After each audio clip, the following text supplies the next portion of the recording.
2026 বিশ্বকাপের এখন আর 1 বছরও বাকি নেই। এর মধ্যে ধীরে ধীরে বিশ্বকাপকে সামনে রেখে নিজেদের পরিকল্পনা গোছাতে শুরু করেছে দলগুলো।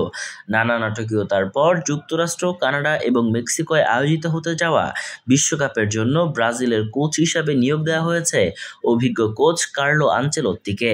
ইতালিয়ান এই কোচ আসার পর প্রাসঙ্গিকভাবে বারবার আলোচনায় এসেছে নেইমারের নাম।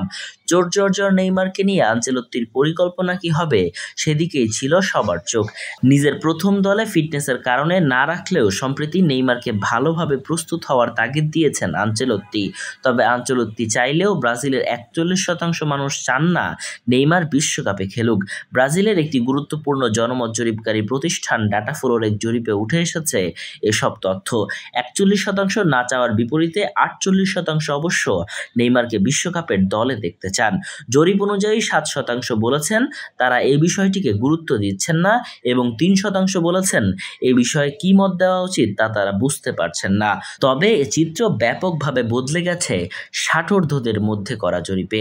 এই অংশের মধ্যে 53% মানুষ নেইমারকে দলে ডাকার বিপক্ষে আর পক্ষে 35%। অর্থাৎ তরুণেরা নেইমারকে ব্রাজিলের ষষ্ঠ বিশ্বকাপ জয়ের চেষ্টায় গুরুত্বপূর্ণ খেলোয়াড় বলে মনে করলেও বয়স্করা তেমনটা ভাবছেন না। ধারণা করা হচ্ছে চোট সমস্যা, মাঠের বাইরের আচরণ এবং সাম্প্রতিক পারফরমেন্স বয়স্কদের ভাবনাকে প্রভাবিত করেছে। ডাটাফ্লোর এই জরিপে অংশ নেন 16 বছর বা তদূর্ধ্ব বয়সী 2004 জন ব্রাজিলিয়ান নাগরিক। জরিপে অংশগ্রহণকারীদের নির্বাচন করা হয় দেশের সব অঞ্চল জুড়ে ছড়িয়ে ছিটিয়ে থাকা 136টি শহর থেকে। জরিপটি পরিচালিত হয় 10 ও 11 জুন। বিশ্বকাপ বাছাইয়ে ব্রাজিল পরের ম্যাচ খেলবে আগামী সেপ্টেম্বরে, যেখানে চিলির বিপক্ষে ঘরের মাঠে এবং বলিভিয়ার বিপক্ষে খেলবে প্রতিপক্ষের মাঠে।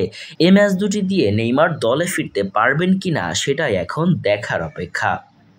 Murtaza Tanvir, news desk, Bengali mail.